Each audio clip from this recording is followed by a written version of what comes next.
Elishibah, Msengeti, Poriot. Elishibah, Msengeti, Poriot. Her speech title is The Baobab Tree. The Baobab Tree, Elishibah, Msengeti, Elishibah, Msengeti, the Baobab Tree. I have always admired the baobab tree for its ornate beauty, its steady stature, and its timeless resilience. Indeed, if I were to be a tree, this is the one that I would choose.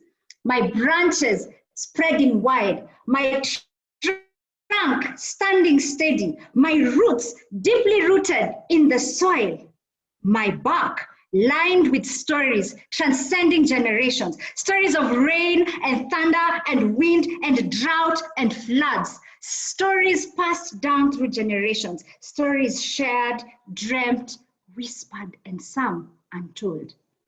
So you can imagine my joy when I had a chance to visit the Tarangire National Park in northern Tanzania last year, known for its plenitude of baobab trees.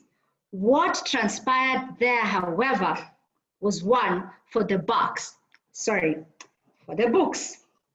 I had traveled there with my friends, and as we went through the park, we stopped so the tour guide could explain to us the carbon dating process for one of the trees. It was at this moment that the tree put out its branch and pulled me out of the tour van. "Let me go," I said. "Let go of me. What's happening?" And then I realized that the tree standing next to that tree had the face of my grandmother, who had died many years ago. In fact, I had only seen her face in pictures. She smiled and said, "Come hither, my daughter. We have been waiting for you, Elishibah."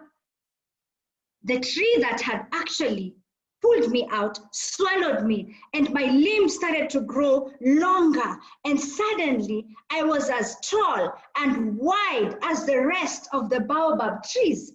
It was at this point that I realized that I could actually hear them speaking. One of the trees said, "Are you sure she's the one?" The other trees responded, "Oh yes, she is." "No, but the last time we saw her, she was very timid." The other said, "You forget what happens to these humans when they join Toastmasters. They become so confident." Well, as it turned out, my grandmother was there to welcome me. She informed me that all the trees were actually people who had lived before, some of them as long ago as 3,000 years back. I was very curious to find out who else was here. Well, right over there, my grandmother pointed, "That is Mekatilili Wamenza, the Giriama freedom fighter." I was awed. Mekatilili started walking towards us majestically, the roots of her trees actually cascading behind her, like the beautiful gown of Princess Diana's wedding gown. Mekatilili came to us, and I asked her, "Mekatilili, how is it that you are able to challenge the colonialists? Were you not scared?" And she told me, "You see, I come from a lineage of strong men and women. And when your roots are deep, you laugh at a passing storm." Well, it was at this point that I informed Mekatilili that colonization, in fact, did not pass as a storm. It was still with us. We were still speaking English, the English that they taught us, using the names that they gave us, wearing the clothes that they gave us, and all the while borrowing money in the currency that they left us with. At this point, I saw a monkey coming. The monkey had a walking stick and he was smiling, eating a fleshy fruit that looked very juicy. He looked rather familiar. When he came close, he was singing, "Asante sana squash banana, mimi wewe pana." Ah, it was Rafiki from the Lion King. I asked Rafiki, "How is it that you've managed to live all these years through generations of kings?" And he mentioned to me that the secret was actually the baobab tree. It was packed with nutrients and wisdom, but the real secret was taking all of that in moderation. How is it then that you did not offer this tree to the kings who died, good ones like Mufasa. He responded and told me, Rafiki, let me tell you, if Mufasa had not died, Simba would never have known his potential. I then reflected upon the many Mufasas that I had lost in my life and was grateful for the Simbas that they had brought out in me.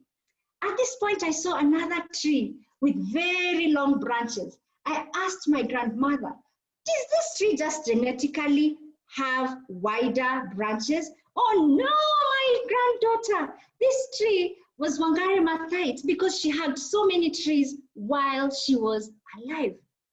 At this point, I discovered that I was actually dreaming. When I woke up, I was still speaking to Wangari, and she told me that when the roots are deep, you laugh at a passing storm. Fellow Toastmasters, I tell you this story because wisdom, like the Baobab tree, cannot be embraced by one individual. Madam Chief Judge.